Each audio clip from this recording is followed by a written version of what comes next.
Welcome back, WNST, Towson, Baltimore, and WNST.net. We are in Miami. Unfortunately, the Baltimore Ravens are not here. We will continue to lament that as we have our Kansas City Chiefs and San Francisco 49ers planners from Sporticulture.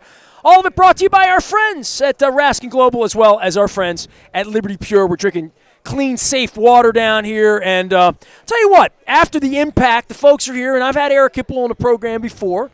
I remember you played a little ball back in the days, I remember. I played a little bit. Well, yeah. I always say to you, I kid you, that Thanksgiving was always your day, right? That was my Super Bowl. Right. Yeah, because it was our national game. I got to put myself out there for the nation, and I always played really well on Thanksgiving Day. Well, that's at a time we only had like 2 or 3 TV stations too, so we didn't have 150 channels. Right. You know, we couldn't watch a Christmas Story on Thanksgiving the way we can now. You're here, and I guess charities and injuries, and we are also joined by Brandon Minuth. Correct? Minuth. Correct. Minuth. Minuth. Yes. Not Minuth. But M-I-N-U-T-H. Minuth. I get it right. Former Navy SEAL. Thank you for your service. Thank you so much. Appreciate you. And you come by every year, and there's so many good causes. And, I know you and all the group of you come here every year and try to talk about veterans and good things going on here for people that have served our world, right? That is correct. That's what After the Impact is all about.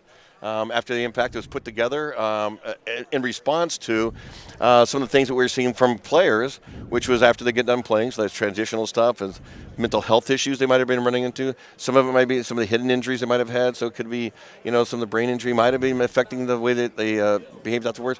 But, the mental health side is where I really focused in on, and what happens in that transition and that loss of identity to a person.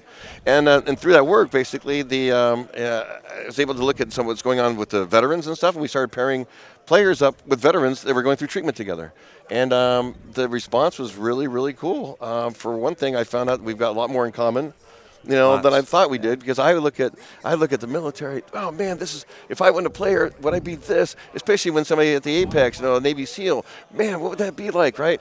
And then to meet someone. Does a Navy SEAL really want to be an NFL quarterback or no? Oh, I think so. Absolutely. Yeah, just because of his team. You're always looking through like, wow, that is so cool. If I was a professional football player, how amazing would that be? And but there's a different level of accolade that comes professionally from a privacy standpoint to, hopefully a lot of folks didn't, Navy SEALs work the way Navy SEALs. He's working on Thanksgiving Day on worldwide television, right? So it's a different gig in that. But when you come out, the way you serve, right, and the way you went to work, all of that changes, right, for in both lines of work. Going through that transition, I think we've discovered that it's very similar.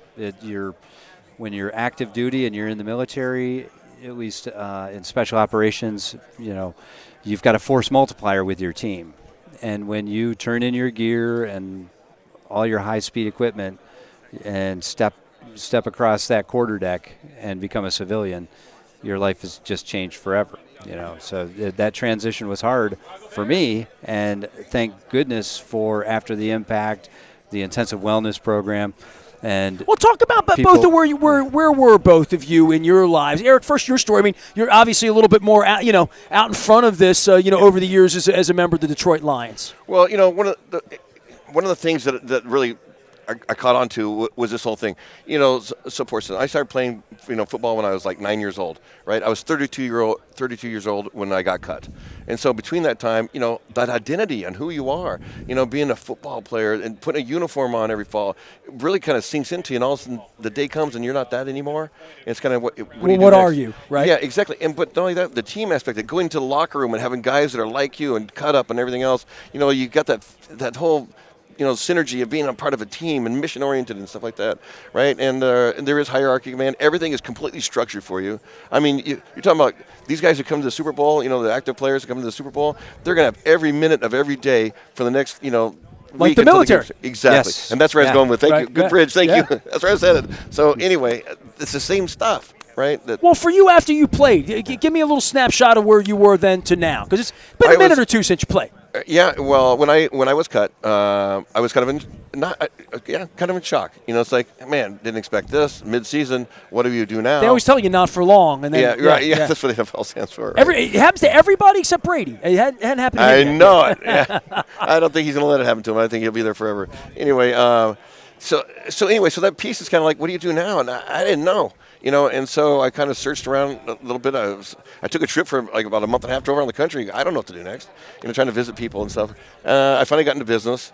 The business actually worked out pretty well, but then it was like, 6 years into that. It's not like, football anymore. Yeah, and where's the adrenaline? Is this it? Is this the rest of my life? Is this what's going to be about? And I just went into this really big depression. At that time, I didn't even want to watch football. I didn't want to be part of it, because it was painful, And so, I ended up jumping out of a car that was going 75 miles an hour, in kind of a, I guess you'd call it a suicide attempt, but it was more of a, I just felt so low. Cry for help? My wife was driving the car. I just feel like, I'm a waste of life, and so you're better off without me, and that's kind of what that mindset was when I jumped. Yeah. How you doing now? You look like you're doing all right. I'm doing great. Yeah. See last couple years. What helped you? What helped me was being surrounded. Well, first of all, was knowledge. Hey, so you're not alone. And by the way, some of this stuff can be done because of maybe mental illness or brain injury, or there's something there that's just not your personality and you're a loser. There's something there that drives all that. So start finding answers. And part of that was just being connected. All of a sudden, so now you got hope. And so the hope, okay, so what can I do next? I can get some treatment for the depression I had. I can do that. I can also learn more about how to be mentally fit, mentally healthy, so nutrition and how to let go of things and not try and control everything. So it's a whole process. But a lot of it is kind of education, support, connectedness, being connected. And it's really those things that really is what pulled me out and maintains me. Well, in the case of, by the way, Eric Hipple joining us here on Radio Row. We're down in Miami. All of our Super Bowl coverage brought to you by our friends at Sporticulture, as well as our friends at Royal Farms, real fresh, real fast. Also joined by Brandon Mineth, former Navy SEAL, and we're here for After the Impact. You can learn more at aftertheimpact.org. I think when you're talking about things that happen and when something's over with and you look back, from a military standpoint, part of me would say, well, the government will take care of you if you're military. National Football League, we'd like to think that it would be better than it is, and obviously come here to the Super Bowl every year. But from a military standpoint, who do you turn to? The football players now have a players association. They're obviously doing things differently than they did in your era, thankfully, and we talk about those things. But from a military standpoint, what was your story in being out of the military and needing help? So for me, I was pre 9/11. I did 3 combat deployments, and my enlistment was up. I was still pretty young, and I wanted to get out and make some money. So I out-processed very quickly in less than a week. There wasn't a lot of programs back then. Now there's a lot more. This is 20 years ago, maybe? Yeah. Okay, sure. So there's a lot more programs now. The Honor Foundation's done a fantastic job helping our special operators from all branches of service. How many SEALs that can say I was a Navy SEAL? What does that alumni look like? The Brotherhood is very small. I thought. I mean, it sounds to me like almost like how many Hall of Famers are. I don't know, but certainly less than there are guys that say they played football, so right? If you go back to before World War II, to the Scouts and Raiders, with the Navy combat demolition teams, to the underwater demolition teams, the precursor to the SEALs, which was commissioned in 1962. 62, okay. So, but if you look at the training, it hasn't changed since before World War II. There's only about, I believe, 15,000 men that have ever graduated the training. Okay, fair enough. And we've never lowered the standards. So it's a pretty tight community. And some of those folks have passed, and so. Oh yeah. But active right now, how many people are an active Navy SEAL? 1,000, like that, maybe. I think it's somewhere between 2 to 3. Okay, fair enough. So at any given point, it's maybe similar to the National Football League as far as how many active there are. Yeah. But for your. When you get done and you're not a Navy SEAL, like being a football player, at some point you're not a Navy SEAL when you're 90. It's not like being a Supreme Court justice, right? It's not a for life thing, right? There is an exit, and sometimes there's not an exit strategy. There's a shelf life, and some people retire, have great careers. Other people like me get out. I don't get a pension. So, but for the ones that do, for someone that's done 20 years plus. Wow. And even if they get a pension, now, what are they, mid-40s, late 40s? They've got to get into the civilian world. Tom Brady will be a civilian one day too, right? Yeah. well, and then life changes. To your point, life changes, and you're the low man on the totem pole, and you're maybe working for a corporation. And you're going to go through that transition, that struggle, finding your purpose, finding the camaraderie, building your second career, your next chapter. How does After the Impact help someone out in our audience? Give them some words on this. Well, go to aftertheimpact.org, but really adding the business component to it. We had joined our board was the president of Dow Chemical. Okay. All right. So you got a $60 billion plus company that he ran. He joined our board, and what he found out was some of the things that he goes through transition wise.